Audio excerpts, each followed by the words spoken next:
Salut Taïna! Salut. Ça fait une couple d'années qu'on se suit sur les médias sociaux. On s'était jamais vu en personne.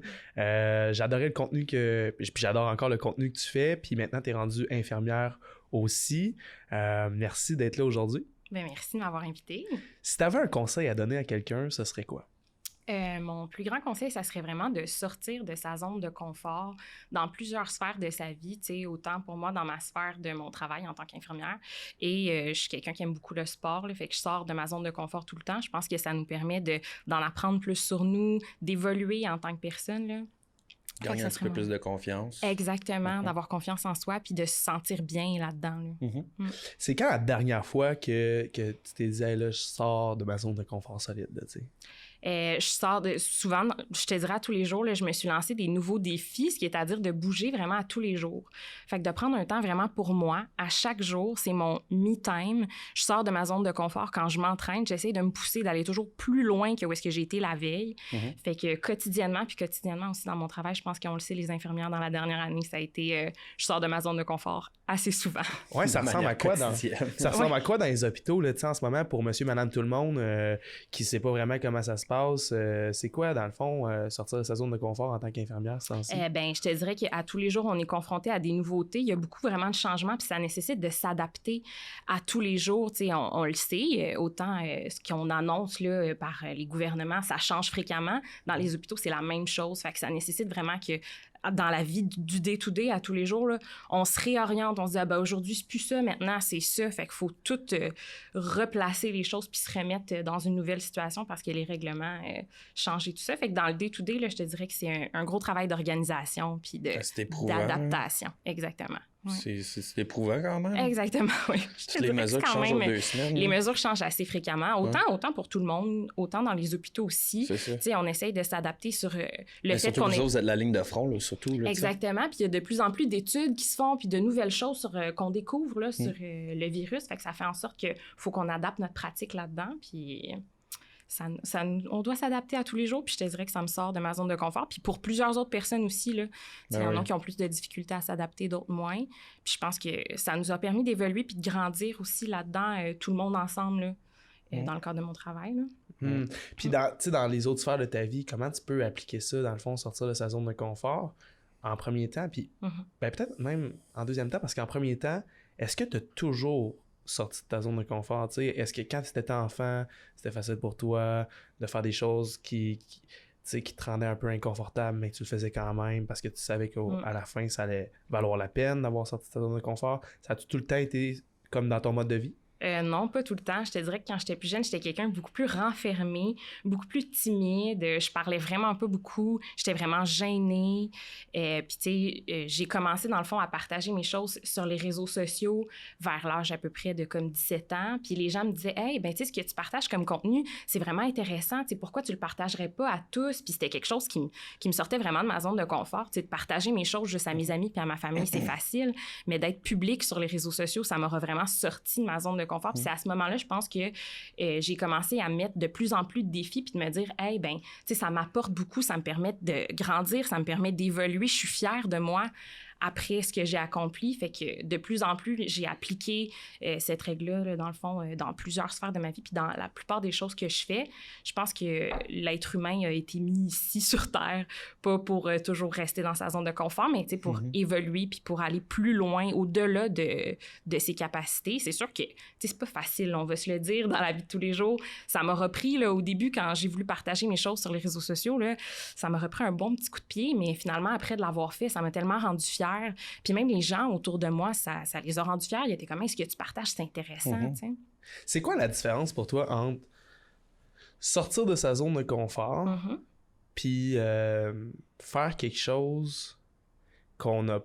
Tu sais, faire quelque chose puis regretter qu'on l'a fait, tu sais, aller trop loin. C'est quoi la limite entre, tu sais, des fois... Être confortable de faire quelque chose que t'es pas confortable de faire? Ben, tu sais, dans le fond, là, tu sais, des fois, on se dit comme, hey, tu sais, t'as comme un mauvais feeling par rapport à passer à l'action. Ouais. Puis ça ressemble pas mal au mauvais feeling de, hey, je me fais pas assez confiance pour le faire. Comment que tu fais pour faire la différence entre les deux? Parce qu'en même temps, tu sais, je me dis, dans la vie, on va en faire des erreurs. Ouais. Qu'on fasse une erreur ou pas, on aura appris de cette erreur-là. Fait que oui, tu sais, cette espèce de feeling de se dire, ben, tu sais, j'en fais-tu trop? Ben, le pire qui peut s'arriver, là, c'est que tu te trompes. Puis tu recommenceras, puis ça t'aura appris sur ce que tu as fait, tu sais. Fait que je le vois comme ça un peu. Je me dis que, tu regardes, ben au pire, ce sera une erreur, ce que tu auras fait, puis tu auras appris de cette erreur-là, puis on en fait tous des erreurs, on se plante toutes, là. On apprend nos erreurs aussi. On apprend de ça, puis ça nous aidera la prochaine fois à se réaligner. Puis... Puis comment tu fais pour choisir où est-ce que tu sors de ta zone de confort? Tu sais, parce que, mettons, là, je te donne un exemple, là, en ce moment, avec la COVID, on peut pas vraiment, mais mettons, tu as une date avec un gars, OK? Puis t'as comme des red flags un peu, de dire « je suis pas sûr, on dirait, tu sais. » Puis là, dans le fond, tu pourrais dire « je vais sortir de ma zone de confort, je vais me forcer, je vais y aller. » Mais finalement, ça s'est mal passé en tabarouette.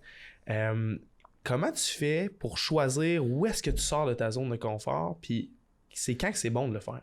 Ben, des fois, je te dirais que, pour te donner l'exemple de, mettons, je vais dater un gars, des fois, je te dirais que j'y vais vraiment avec mon comme gut feeling. Là.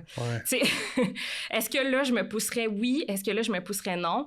Puis autant dans mes relations, je te dirais que là, jusqu'à date, je suis célibataire, je me suis plantée plusieurs fois. Puis tu sais, c'est pas plus grave que ça. Là.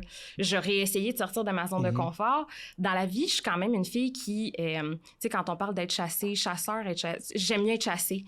Puis des fois, pour me sortir de ma zone de confort, je suis comme, je vais chasser. Ça n'aura pas marché, tant pis. Qu'est-ce que tu veux que je te dise? Ça marchera peut-être une autre fois avec la bonne personne, tu sais.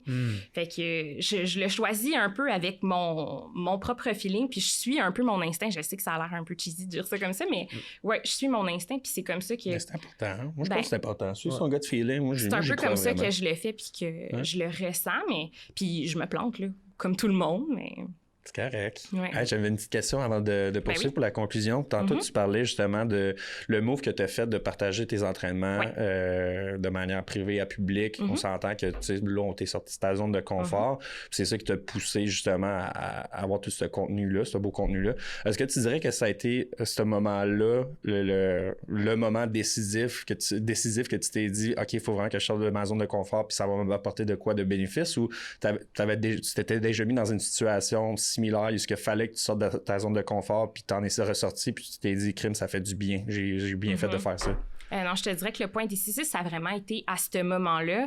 Puis il y aura eu des back and forth, là, je veux dire. Tu sais, j'ai mis mon compte public, puis là, je l'ai refermé, puis que j'étais trop gênée parce que les gens commentaient.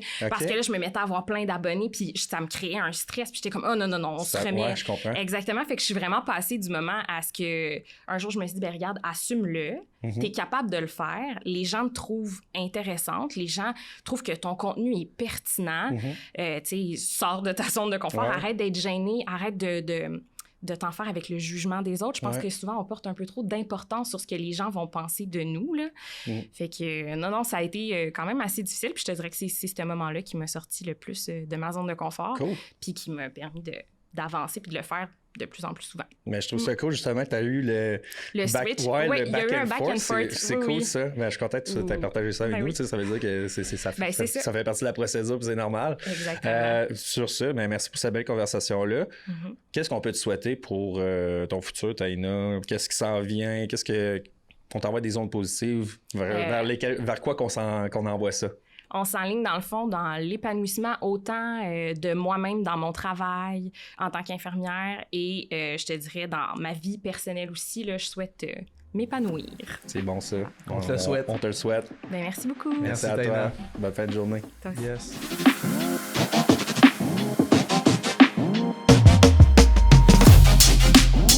Tout le monde d'avoir été à l'écoute du podcast Un Conseil. Merci également au studio créateur pour la location du studio aujourd'hui. Si toi aussi tu aimerais démarrer ton podcast, je t'invite à contacter Kiari.